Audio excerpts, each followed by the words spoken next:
ಲಕ್ಷ್ಮೀ ಹೆಬ್ಬಾಳ್ಕರ್ ವಿರುದ್ಧ ಸಿಟಿ ರವಿ ನಿಂದನೆ ಪ್ರಕರಣಕ್ಕೆ ಸಂಬಂಧಪಟ್ಟಂತೆ ಸಿಟಿ ರವಿ ವಿಚಾರಣೆ ಬೆನ್ನಲ್ಲೇ ಹೆಬ್ಬಾಳ್ಕರ್ ಹೇಳಿಕೆಯನ್ನು ದಾಖಲಿಸೋದಕ್ಕೆ ಪೊಲೀಸರು ಈಗ ಸಿದ್ಧತೆಯನ್ನ ಮಾಡಿಕೊಂಡಿದ್ದಾರೆ.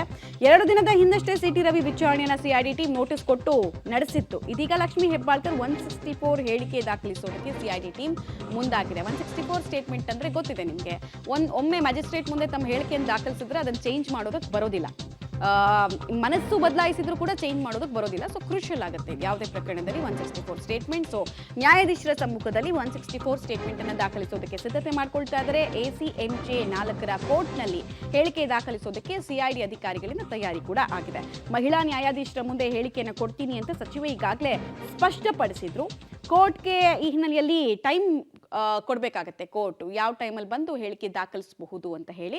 ಸೊ ಅವರು ಹೇಳಿಕೆ ದಾಖಲಿಸ್ತಾ ಇದ್ದ ಹಾಗೆ ಅದು ಟೈಪಿಂಗ್ ಆಗಿ ಅದನ್ನು IOಗೆ ನಂತರ ಹಸ್ತಾಂತರ ಮಾಡಲಾಗುತ್ತೆ. ಅಂದರೆ ಇವರು ಒಮ್ಮೆ ಮ್ಯಾಜಿಸ್ಟ್ರೇಟ್ ಮುಂದೆ ಹೇಳಿಕೆ ದಾಖಲಿಸಬೇಕಾದ್ರೆ ವಿಪರೀತ ಕಾನ್ಫಿಡೆನ್ಷಿಯಲಿಟಿ ಮೇಂಟೈನ್ ಆಗಿರುತ್ತೆ. ನಂತರ ಅದು ಟೈಪಿಂಗಿಗೆ ಹೋಗುತ್ತೆ, ನಂತರ ನ್ಯಾಯಾಧೀಶರ ಸೈನ್ ಇರುತ್ತೆ, ವಿಕ್ಟಿಮ್ನ ಸೈನ್ ಇರುತ್ತೆ, ಅದಾದ ನಂತರ ಅದು IOಗೆ ಹೋಗುತ್ತೆ. ಇವ್ರು ಕೊಟ್ಟಂತಹ ಹೇಳಿಕೆ ಮೇಲೆ ಮುಂದಿನ ತನಿಖೆ ನಡೆಯುತ್ತೆ.